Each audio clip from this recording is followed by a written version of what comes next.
Je m'appelle Karine Kévot. Dans le Monopoly de la vie, j'ai atterri sur la case cancer du sein. J'ai découvert la pratique du Dragon Boat à Rennes, dans l'équipage des Rose Escale. Ce qui m'a fait énormément de bien physiquement et moralement. Et de ce fait-là, j'ai eu envie de m'investir pour développer cette activité au niveau régional, donc au sein du comité régional de canoë-kayak, donc du CRBCK. Mais faut juste partager des bons moments. Tout simplement. Ouais. Autour du sport, autour du sport de pagaie. Depuis 2015, je suis donc la référente. Je suis en lien avec les équipages. Donc ce sont beaucoup des équipages de Dragon Ladies. Il y a 9 équipages en Bretagne répartis sur tous les départements. Les Dragon Ladies, ça a permis au mouvement de se lancer. Le Dragon Boat, le C9, les pirogues sont des embarcations magiques parce qu'il y a un élan collectif qui se produit là dans le fait de pagayer ensemble. Je m'appelle Papia Prigent. Je suis actuellement entraîneur national de canoë-kayak, c'est mon métier. Et par militantisme, j'ai choisi de m'occuper d'un équipage de Dragon Ladies. Et je suis donc barreuse, bénévole d'un équipage qui s'appelle les Rose Escale. Nous accueillons toutes les semaines des femmes qui luttent contre le cancer du sein. On a parfois des femmes qui arrivent et qui ne peuvent même pas lever le bras et qui, par la pratique de la pagaie simple, progressivement, apprennent à leurs muscles à refonctionner, prennent confiance en elles. C'est une activité qui permet de pratiquer en douceur, de reprendre l'activité sportive. On s'est entouré, bien sûr, de médecins et de kinés qui nous aident à appréhender ces séances d'une manière un petit peu plus spécifique que lorsqu'on encadre, par exemple, des compétiteurs qui préparent les championnats de France.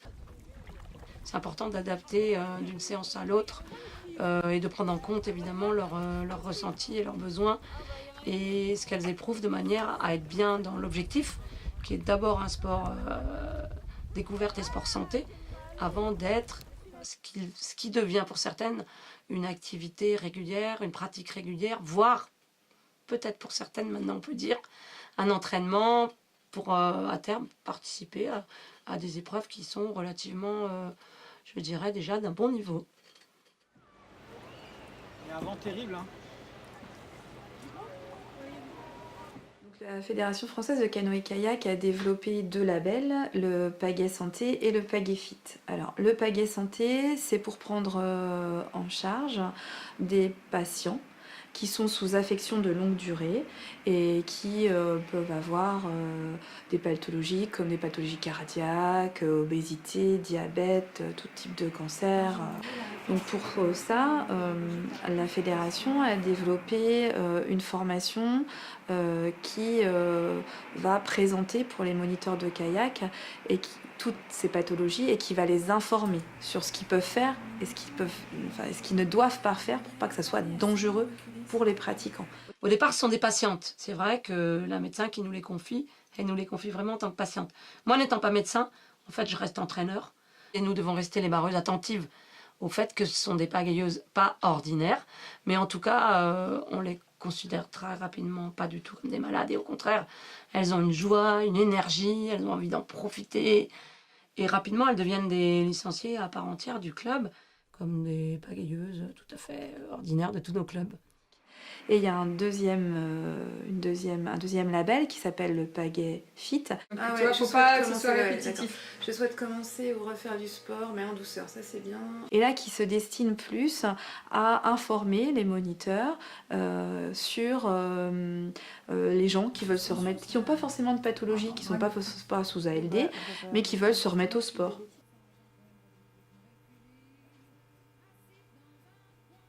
Je suis donc le docteur François Carré, je travaille à l'hôpital Pontchaillou. Je suis cardiologue, un cardiologue un peu particulier parce que je suis surtout axé sur la cardiologie du sport. Et puis je suis professeur de physiologie à Rennes, à la faculté de médecine. J'ai aussi une activité de médecin fédéral du canoë-kayak en Bretagne. En réalité, la problématique qui nous intéresse aujourd'hui, c'est de parler des risques de l'inactivité physique et de la sédentarité. Inactivité physique, c'est quand je ne fais pas au moins 30 minutes d'activité physique par jour. Et sédentarité, c'est quand je passe trop de temps assis dans ma journée, quand on dépasse environ 7 heures en moyenne par jour de position assise. Moins on bouge, plus on va augmenter notre niveau de stress oxydant. Et bien, quand on monte le niveau de stress oxydant, quand on monte le niveau d'inflammation, notre organisme n'arrive plus à se défendre contre les maladies, et les maladies se développent. Les Américains qui ont toujours le sens des formulations disent « Sitting is the new smoking ». Ça veut dire la sédentarité, c'est le nouveau tabac. Et donc on s'est tourné vers les fédérations en leur disant « Est-ce que vous ne pouvez pas proposer à des licenciés qui ont envie de faire votre sport une activité qui n'est pas performance, pas compétition, ne pas s'entraîner comme un fou pour être le meilleur et pour gagner ». Et la plupart des fédérations ont répondu, dont la Fédération française de canoë-kayak. Toutes les activités physiques du canoë-kayak qui peuvent être proposées peuvent être bonnes pour la santé.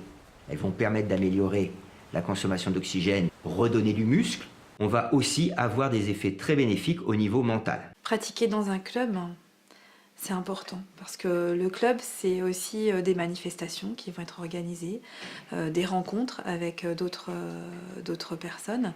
Et la personne qui vient dans le club pratiquer en sport santé ou en canoë ou en pagaie fit, qui donc un peu parfois peut être éloigné en fait de tout ce lien social, va retrouver dans un club les liens avec la société.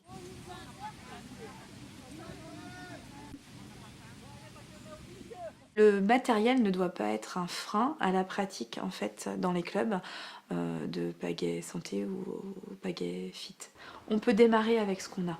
N'ayez pas peur, formez-vous parce que c'est important, mais continuez à accueillir ces personnes et peut-être oui, dédiez-leur un créneau spécifique pour qu'ils puissent s'épanouir dans cette pratique. Alors, je suis Evelyne Combe, présidente du comité départemental de canoë-kayak du Morbihan. En 2013, on a souhaité, avec le centre hospitalier de Bretagne Sud, développer une activité sport-santé sur le pays de Lorient. On a travaillé ensemble à élaborer un projet qui convenait aussi bien à l'hôpital qu'à une structure sportive qui est le comité départemental. Début 2014, l'hôpital a fait un don de 10 000 € au comité départemental pour acheter un bateau et monter l'activité. Le baptême de ce dragon a eu lieu en juin 2014 et depuis on navigue sur le Blavet tous les jeudis, vendredis, samedis.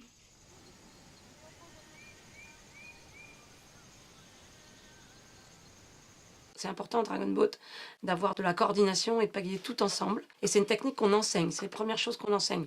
Le bon mouvement avec la bonne posture et le bon tempo.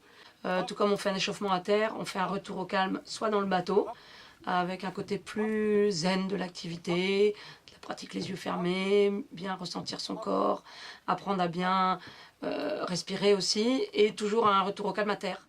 Et puis, au fur et à mesure de la saison, et que les filles apprennent à pagayer de mieux en mieux, on monte en intensité.